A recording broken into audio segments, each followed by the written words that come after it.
Okay. Anyhow, so it was called back to life because this is the period of time we're in. This is Rosh Hashanah. This is Yom Kippur. This is Sukkot. These three things all work together, and they are a phenomenal door into the world of creation that we live in. And the questions that we raise, hopefully, as Jews, we believe better a good question than a bad answer. Questions are very holy. Questions dig holes. Questions challenge. Questions push things. Questions push limits. They push the edge. And through questions, we discover what we were really believing and living, and is that really where we want to be? Do we want to get to the next plateau? The whole human experience, the whole human creation, which we're going to talk about, it's all forward thinking. Although ironically, though the eyes look forward, we can't see anything in front of us. Tell me what could happen in 1 minute from now. Nobody has any idea, but you can tell somebody what happened a minute ago. So the only vision that we really have is hindsight, because we can see things we used to call in New York Monday morning quarterback. But the truth of the matter is to be able to see forward, we can't do it with our eyes, but we can do it with wisdom. When we illuminate our third eye and join that together, this is the letter Shin. This creates Shin from the word fire, Aish, which is also wisdom. This illuminates us to be able to see going forward where we're heading to. So our whole idea of our life is not merely about being, although being in a state of tranquility and peace is the epitome and the utmost of importance, but it's coupled with, in addition to that, about becoming. Never being who you were yesterday, waking up each morning like a new creation, waking up to the next day of your life to being the next person you could really grow into being, never being a prisoner of your past. How many times people have horrible tragedies in their lives, and we're not to judge, God forbid, but nonetheless, their whole lives are about walking backwards, looking at that event in the past. Life is about turning around forward and going forward to be able to see and to take hold of your future, not to lose the future because we were stuck in our past. So this is all part of the lessons, believe it or not, of Rosh Hashanah. But the first thing I wanted to start off with, I did a little Wikipedia homework. And I'm saying what I'm about to say with the utmost of respect to all people of the world and religions and cultures. But it is what it is. I didn't write what I'm going to share with you. Wiki wrote it. So got a problem? Talk to Wiki. But I thought, you know what? The first thing I want to tell you is that this is not a Jewish New Year. People say, oh, Rosh Hashanah, that's the Jewish New Year. And they all blow the shofar. And everybody makes the joke, shofar is so good. But it's not a Jewish New Year. There is nothing Jewish about Rosh Hashanah. There is a lot Jewish about Jackie Mason of blessed memory. He is Jewish, but Rosh Hashanah is not Jewish. Now, I want to show you something interesting. Let's take a look at the three major calendars in the world and see what does their New Year represent. So I would imagine that the Chinese New Year is probably the largest, most important New Year in the world, considering the population of the Chinese, not just inside China, but the population of people of Chinese descent throughout the world.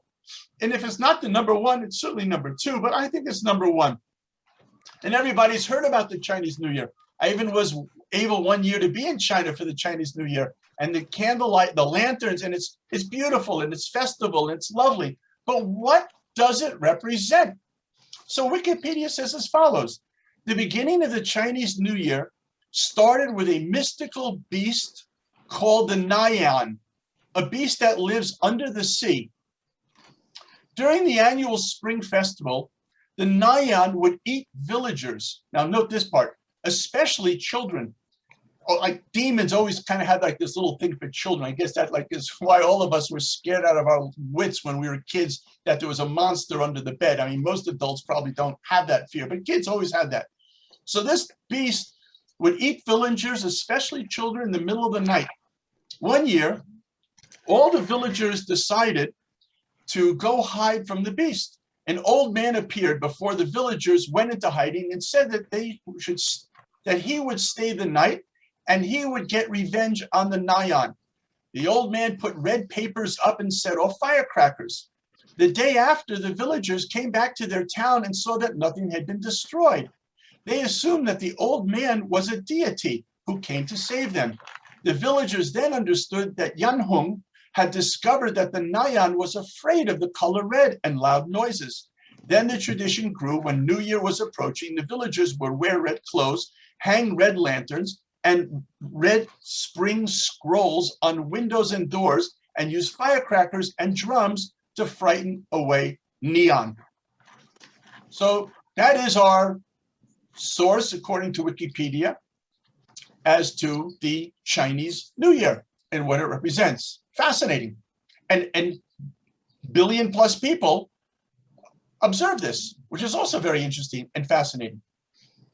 What about the Islam or Muslim New Year?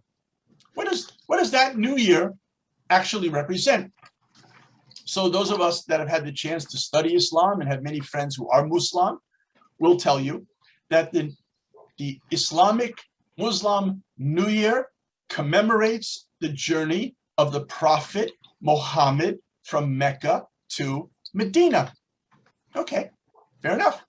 So the Islamic New Year is very Islamic centered. It centers on the Prophet Muhammad. And through that event is the calendar. What about the Christian calendar?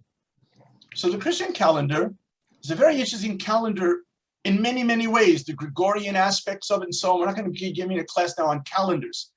But the bottom line was on December 25th, there was a little Jewish boy who was born. And that became a major global holiday called Christmas. And that holiday of that little Jewish boy had a circumcision 8 days later. That circumcision was celebrated, and that day is January 1st. That's the beginning of the Christian calendar as we know it.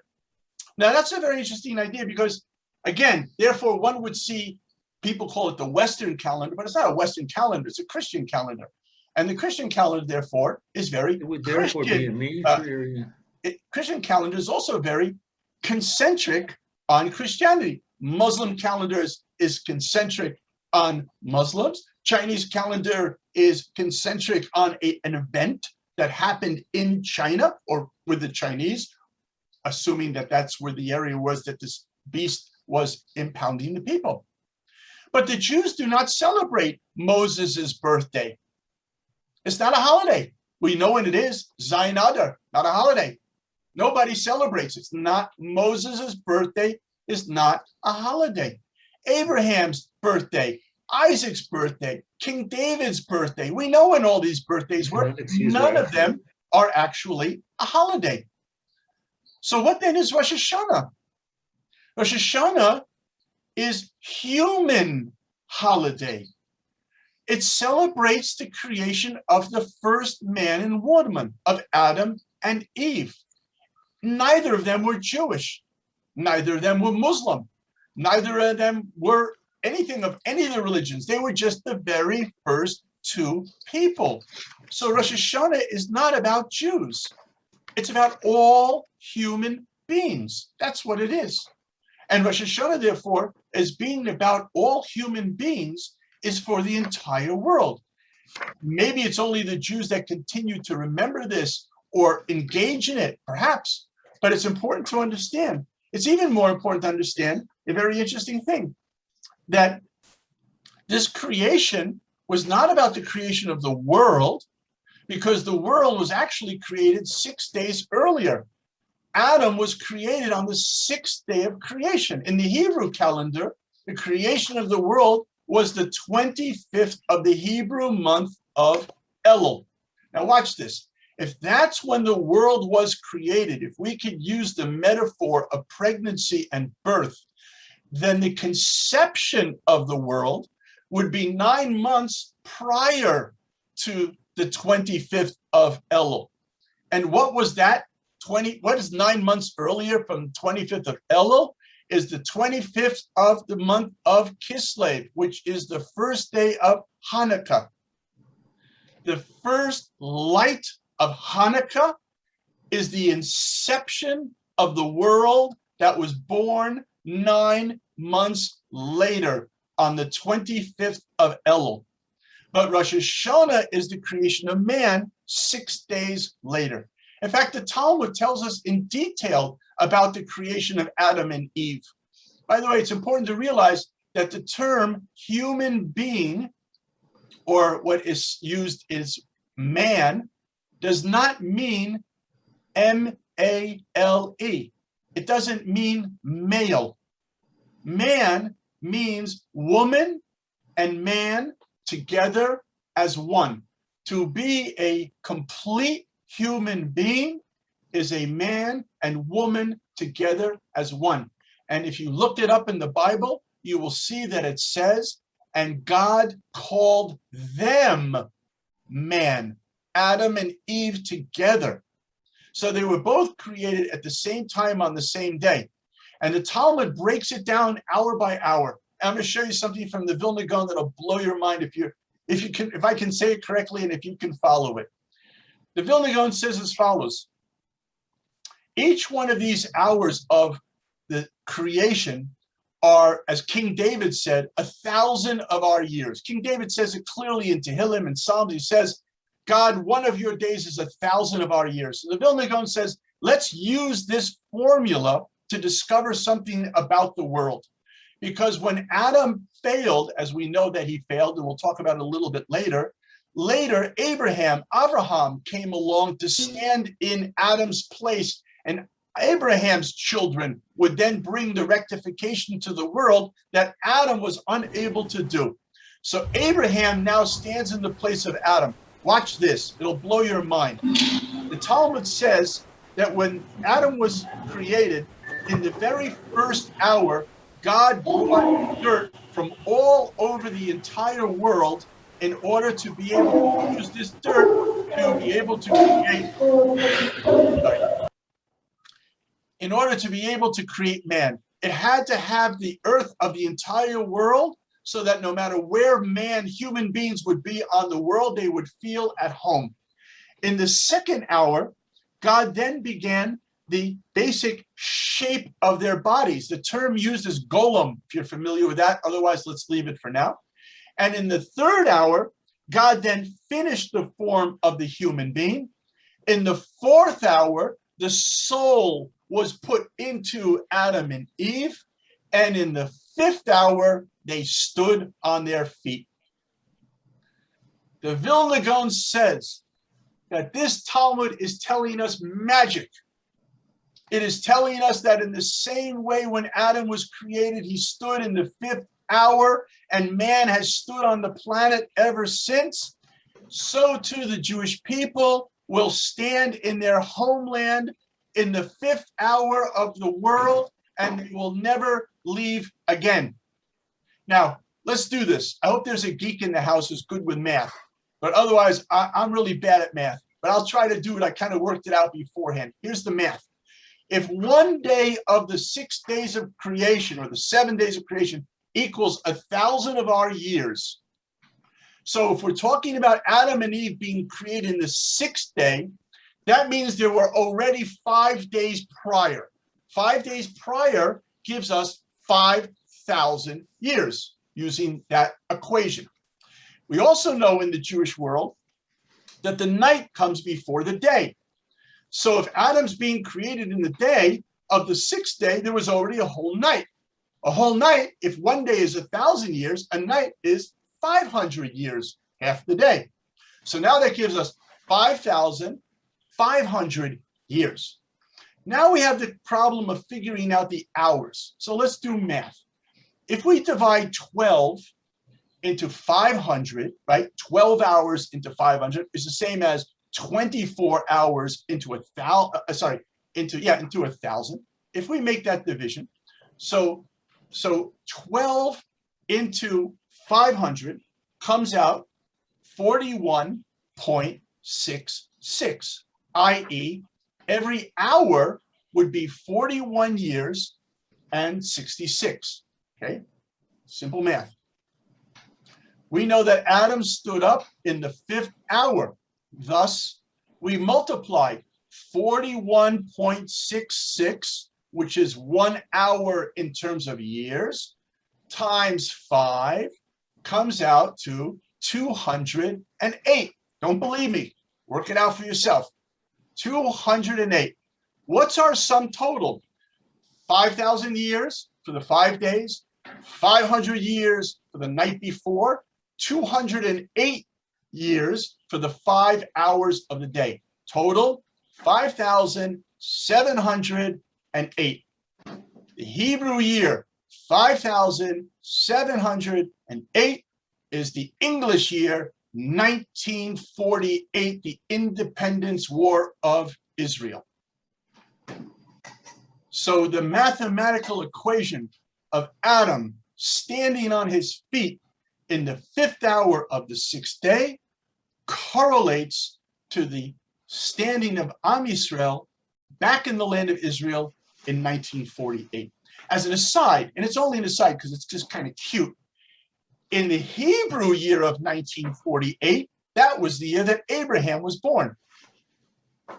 So now you have Adam and Eve are created. What does the Talmud tell us about their creation? It uses metaphors. It tells us that Adam and Eve were from their feet on the ground to their heads in the heavens, and they were able to cover the entire world, and they had candles that lit on their forehead that allowed them to see through all of time. In fact, as a side point, it says that when Adam looked in time, he saw that King David was never to be born. And he realized that without King David, the world would never come to its fulfillment. So he took out of his own life 70 years, which is why Adam only lived to the year of 930. He was supposed to live 1,000, and gave those 70 years to King David. That's why his very name, Adam, represents the same soul. Aleph is for Adam, Daled is for David, and Mem is for Mashiach. It's all the same soul. The soul that God brought down into the world is the soul that moves like rivers into all of us as human beings, but we are all created by one, born from one person. Why is that? So that one people should never say to another people, we're more important than you. Because it doesn't matter if you are a white man from Norway or a black man from Congo or a Chinese person from Shanghai. We all come from Adam and Eve. We're all created by one God and from the same parents. That automatically means we are all family. This is the beginning of an awareness of Rosh Hashanah. If we go back to our roots and understand one God and one family, we begin to love the world. Because all of a sudden, the other people are no longer our enemy. The other people are our family. Maybe we don't get along with everybody in our family, but that's okay. It's still family. It's a different attitude. So therefore, Adam and Eve were able to see through time all over space because they included all aspects of what the world and life would ever be. The problem was that they blew it. As we know, the famous story in the Garden of Eden, right? It's kind of a funny story if you think about it. It's almost a crazy story if you think about it. The snake comes along, Vinny, the little snake, and the snake starts to tell everybody, okay, listen, really God doesn't want you to eat from this food because he's afraid that if you eat, then you're going to be like God. That was it. And man was attracted to that idea. I would like to be like God. And most of us think we are God. Most of us think we are in control. Most of us think that we know what we're doing. Most of us think koichi biyadi otzmi, that the power of my hand is what made all of my money or my fortune. We believe that nonsense. We want to be like God. We want to know everything. We think that now that we have Google, we know everything, when in fact, we know nothing. We don't even know what's going to happen 1 minute from now. So therefore, this whole challenge of what does it really mean to be able to be like God is what creates in us the free will to be humble or to be arrogant. It's what it comes down to. It doesn't matter if you're poor. It doesn't matter if you're rich. It doesn't matter if you're famous. It doesn't matter if nobody knows who you are.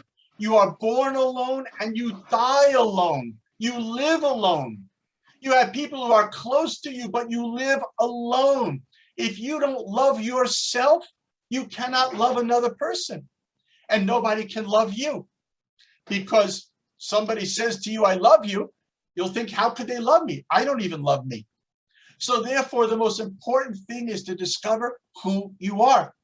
And once you discover who you are, it's a very humble experience, because the first thing you realize is we all die. There's no way around it. Nobody to give money to bribe. Nobody to make favors with, so they'll just kind of let you sneak around and live another 1,000 years. There is no getting out of here alive. And it sounds depressing, and it's a blessing. Because when you realize it, you really realize it, every moment of your life becomes holy. Every breath of your life is a blessing. Every time you open your eyes in the morning, your mouth opens and says, thank you. It's an amazing experience. Thank you. Your hands are made. You cannot hold time. Time is always going through your fingers, but you can shape your life. And then you realize another thing about creation. Who am I? What dies? Well, guess what? Many people who are alive, very few of them are living. And many people who are dead are still alive. Because inside of here is the image of God. Imagine when you look at a car and you look and you see the driver.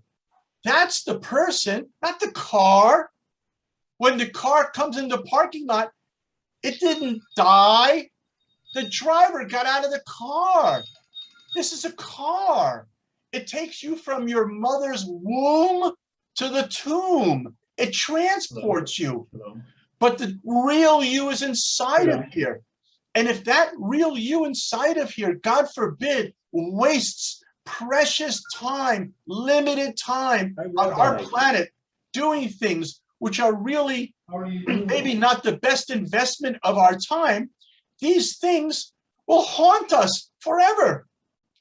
And if we grab hold of time and make the best of our time, even when we come out of here, we will have it forever. I'm going to digress for a minute and highlight this in the story of Noah and the ark. God says to Noah, build a boat for 120 years. 120 years? You know, my wife is from Finland. And when we go to Helsinki, is the Finns are very famous builders of huge, huge boats.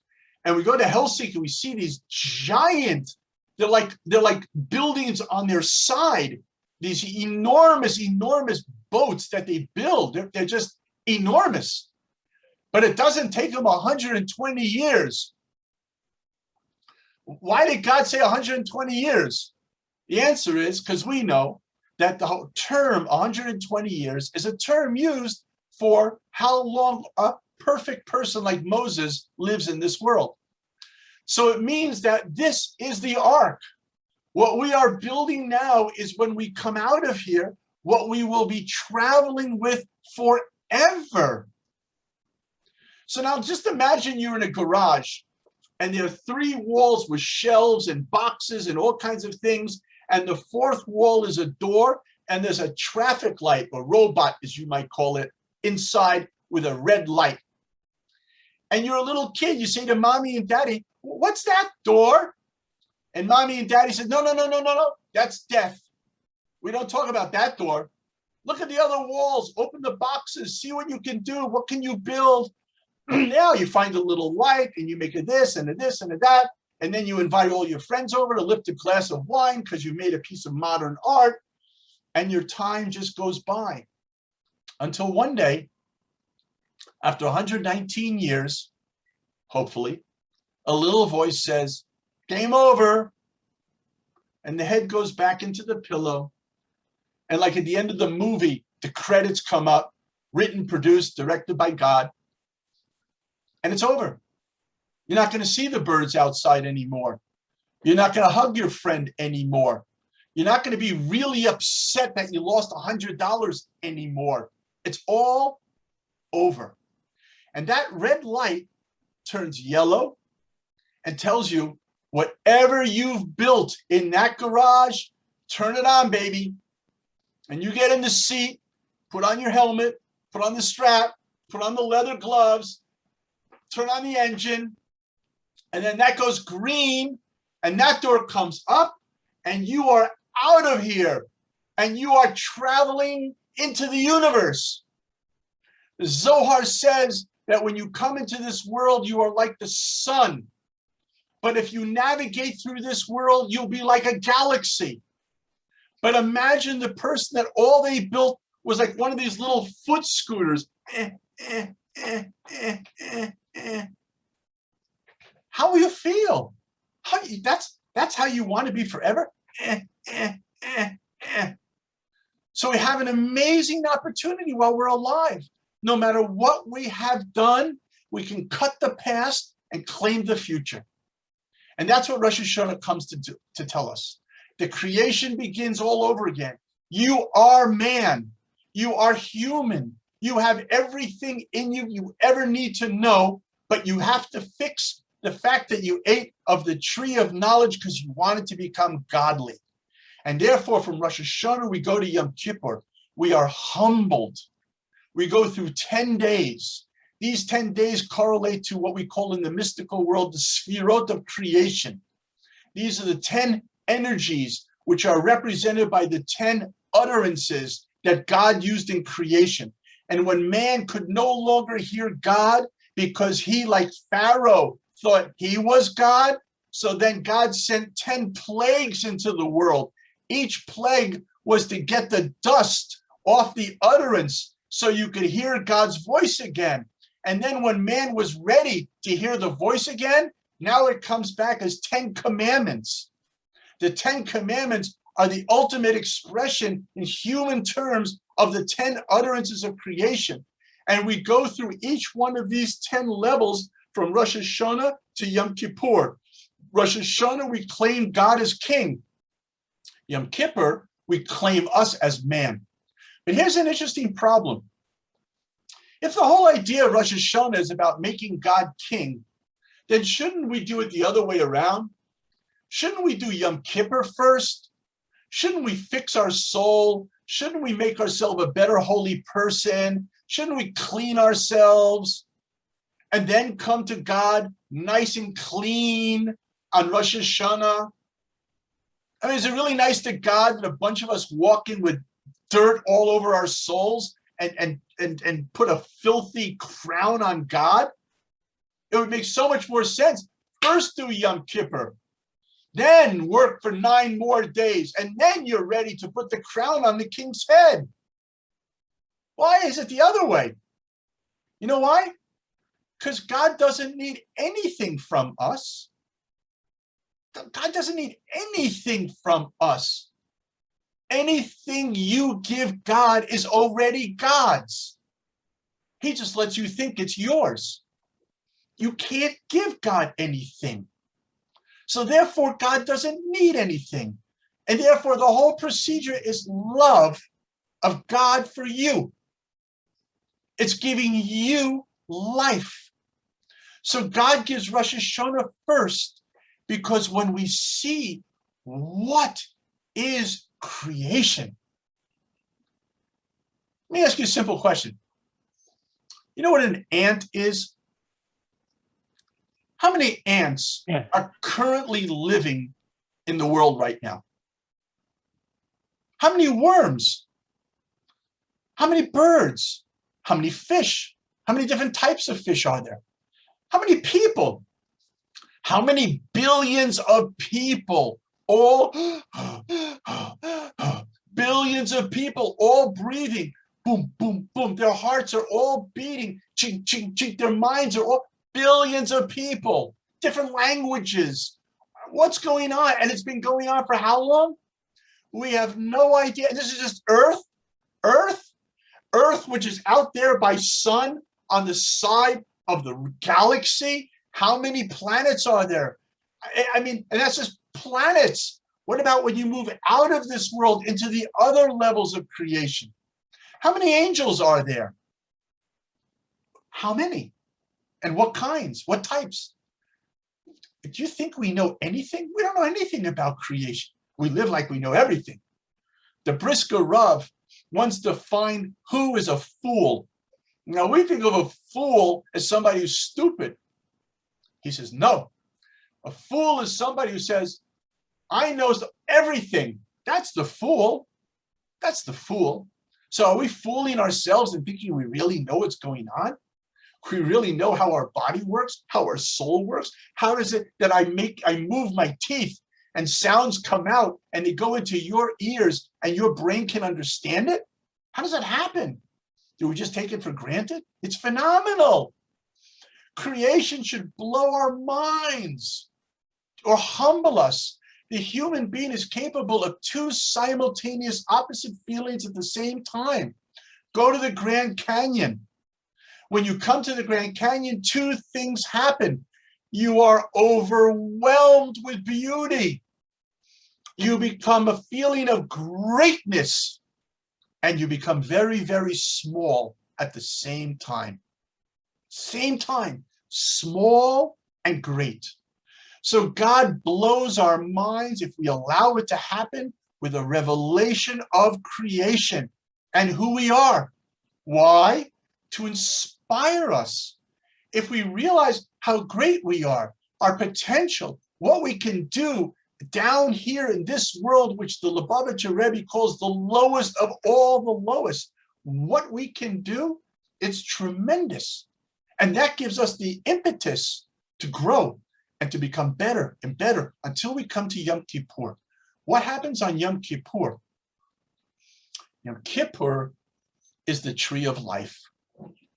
Rosh Hashanah is the tree of knowledge, but Yom Kippur is the tree of life. Something else happens on Yom Kippur. Yom Kippur is the day that we get the Torah. We always think that Shavuot is the holiday of receiving the Torah. That's not correct. Because Moses broke the two tablets that he got when he went up on Mount Sinai. The Torah that we really got was the second time he came down, and he gave us those Torah on Yom Kippur. Meaning to say what?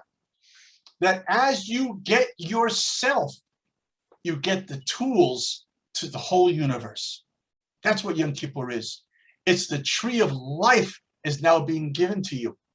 And that tree of life creates a balance within ourselves and a balance within the universe around us that creates perfect harmony.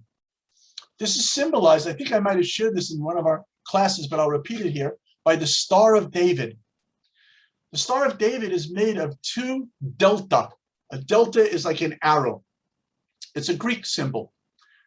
One delta is regarded as idolatry because it's as if to suggest there's an isolated force in the universe. But a double delta, which is the Star of David, is one that actually creates unity. Watch. The star's delta at the top coming down represents heaven, looking for a way to find a home in this world. The lower triangle is earth, looking for spiritual meaning in the world. When these two are in harmony, like a heartbeat, they support each other. If man, meaning human, pervert that and move off to one side, the relationship from heaven moves off to the other side, and therefore hopefully will bring eventually back that harmony and balance. This is why the Star of David has 6 points relating to the 6 days of creation, to the 6 directions of creation, and the middle is Shabbat, because that's where the harmony, that's where centered is. And Yom Kippur is called the Shabbat of all Shabbat, because it's a chance through that harmony and balance to become and to maintain a being which is infinite. This is why after Yom Kippur, there are 4 auspicious days before the holiday of Sukkot. These 4 days actually equate to the 4 rivers that came out of the Garden of Eden. If you open up the Bible and you read the early story of the Garden of Eden, all of a sudden it talks about 4 rivers that come out of the Garden of Eden. These 4 rivers represent the 4 letters of God's name, of Yud and Hey and Vav and Hey. These 4 letters represent the ways in which God, through the tree of life, flows life into this world through these 4 rivers. However, there's a challenge in these rivers, because we know that the letters of these 4 letters of God's name are letters which are called revealed and letters which are hidden. The hidden letters are so hidden that it's the same letter twice, Hey and Hey. There's 2 Heys in God's name. The revealed letters are the Yud and the Vav. I'll explain. In Judaism, we have 2 types of commandments through which we relate to God. One are positive commandments, and the others are negative. Negative doesn't mean like, oh man, it's like a bummer, I got to do it. Negative means that we, like what would be called in Taoism, we control our energy. One is where we invest our energy, and the other is where we control our energy. One is I give charity to a poor person, and the other is I control myself. I do not hit another person. These 2 powers, this yin and yang, creates the harmony of positive, negative energy, like in an atom, which creates the balance and the backbone of all creation. So the positive is revealed because the Yud, which are the 10 utterances of creation, they are an idea, but they have to come down through the Vav, which is like a pipe. They have to have a tzinur through which this energy can be brought into the world. This is the human being. The head is like the letter Yud. It's the highest. It's in heaven. It's the mind which can understand God. But the body is like a pipe. When I take the ideas and I now use my body, I'm bringing the Yud down through the Vav and making it happen into this world. And thus I have 2 Heys, which are my 2 hands. Hey is the number 5. But this is to show me not to be fooled into thinking that what I do is my hands, but rather my hands are messengers for God in the world. And therefore, God is hidden in the world. These are the 4 letters that lead us from the highest world of Yom Kippur, where we are like angels. We don't eat, we don't drink, we are like angels. And we take hold of the Torah, because that's the day we received it. We take hold of the tree of life. Eitz Chaim hi kol machazikin ba. We cling to the tree of life. And then we come through the 4 rivers of the 4 days as we re-enter the physical world that we lived in all these years before. But now it's a new world for us. We're new people. We have new eyes. We see everything differently. We see it honestly. You know, it's funny, or maybe that's not the right word, but everybody wants to feel they know the truth. Everybody thinks that they're right. You know, there's a joke actually of a rabbi who used to do marriage counseling, and he listened to the wife who was very, very upset. And when she was done, the rabbi said, you know what? You're right. You're right. And then the husband spoke, and he listened very, very carefully. And when the husband was done, he said, yeah, you're right. You're right. And the rabbi's wife came in and said, what kind of rabbi are you? How could they both be right? And he says to his wife, yeah, you're right. So everybody thinks that they're right. Everybody feels that they know the truth. But if you really want to know the truth, the only way to do it is to know you don't know the truth. To always question yourself, to always be a little bit in doubt, to always be suspect that maybe the other person is right. Maybe my wife is right. Maybe that my buddy is right. Maybe not. But at least explore. Search, question, be open to being wrong. If you are open to being wrong, you will find the truth. If you are sure you are right, you could be sure you are wrong. So therefore, this humble experience of being open to the truth will bring you to the truth. But the problem is many people don't really want to know the truth. They want to know or think that what they think is the truth is the truth. They want to build their own world. There was a famous play or story called Man de la Mancha, Don Quixote. If you've never seen or read this, it's worth reading. It's about a madman who's on his horse with his helper, and he thinks that he's a knight, and he's out to fight the dragons. But there are no dragons. They're just windmills. And he's riding around hitting windmills. And the doctor, the psychiatrist, is trying to get through, but he can't get through. And Don Quixote is a beautiful man. He sings a song to dream the impossible dream. What a great vision. What a great man. He's mad, but he's great. How does the doctor break him? He takes soldiers. They all come with their shields. And on each shield, he puts a mirror.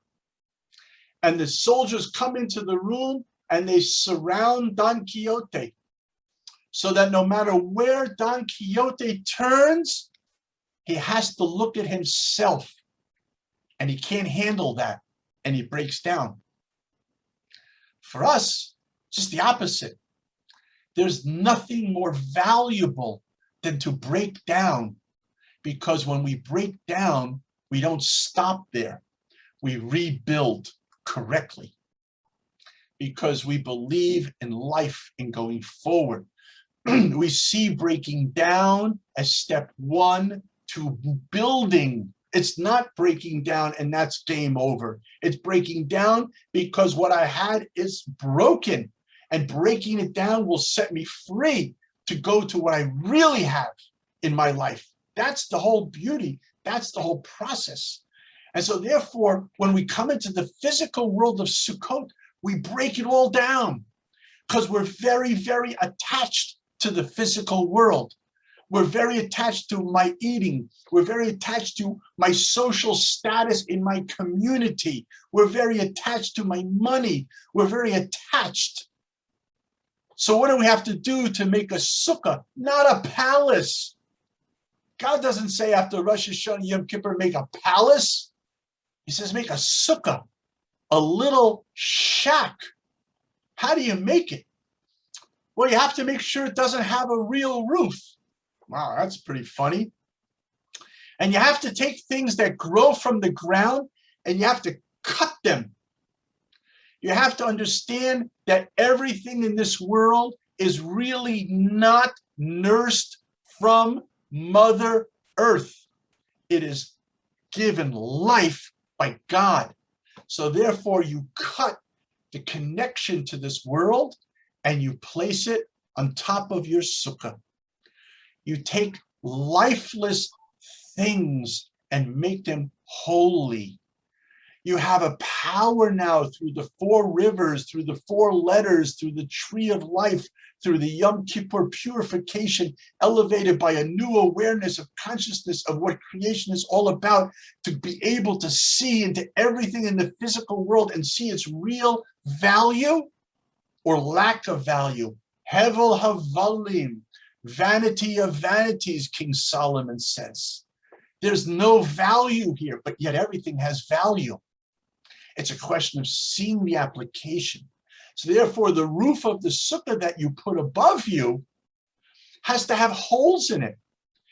The Gemara says you have to be able to look through the sukkah and see the stars.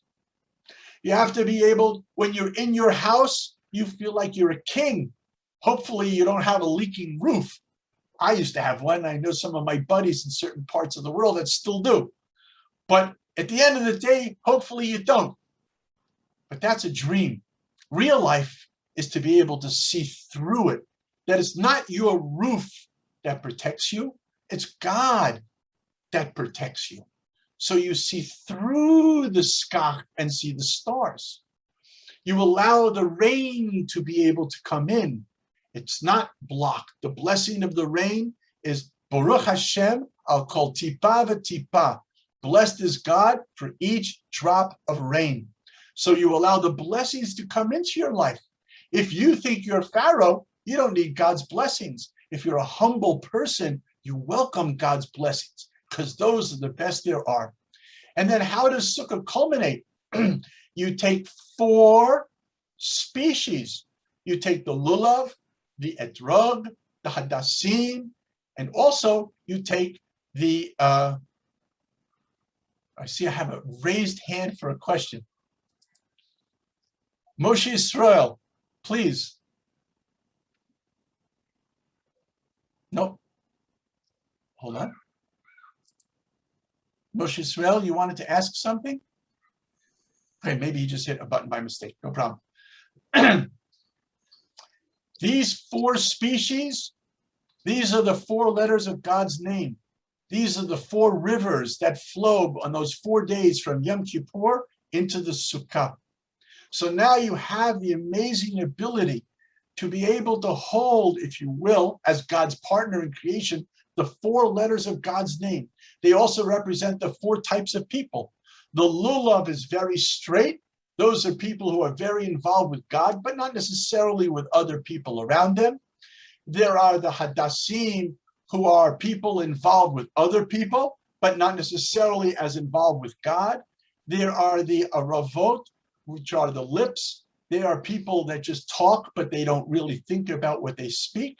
And then there is the etrog, which is the holy person, and that is one who is in love with God and in love with his fellow man. That's why we hold the other 3 in one hand, the etrog in the other hand, and we bring all 4 letters of names of God together, and then we wave them in all 6 directions, 4 directions around us, up and down, like the Star of David, as we explained before. And that is, we take hold of our lives in our hands. Because we can now see through the physical world, we can see holiness in everything in the physical world. We can take lifeless, dead vegetation. We don't have to take a brick of gold. We don't have to take a machine gun. We don't have to take a television or a telephone. We can take palm branch, a fruit, and some vegetation and turn them into the most powerful weapons in the world that will bring blessing to you, your family, and the entire world. You take your life into your hands because it is your life to live. And that's why these holidays culminate in the last holiday, which is the holiday of joy. Because when you have your life and not a fantasy, there is nothing holier, there is nothing bringing you more joy. And when you have joy, you know, I tell you, scientists once told me, the amount of muscles that you use in your face to smile is 2 or 3 muscles, but to frown is like all of your muscles. It's actually easier to be able to, they be easier in order for a person to smile than it is for a person to frown. And so therefore, when you are happy, it affects your wife. When she's happy, she affects your husband, it affects your children, it affects your neighbors, it affects your community, it affects your entire world. Anyhow, that's the class. That was the best I could do. I'm sorry, after having come out of surgery. And Moshe, I'm sorry, I don't know, I keep clicking trying to unmute you for your questions, but I don't know how to do it. I keep hitting that, but I apologize. Feel free to email me if you want. I'll be happy to deal with every questions you wish to discuss, but I don't know how to take you off of the, I'm sorry. Anyhow, everybody. It's nice seeing you. Thank you all very much. Shana Tova, Gemar Hatima Tova. It should be a lot of blessings. And I would just like to say one more time, and I hope I say it correctly, Ahura Mikia Nainyana.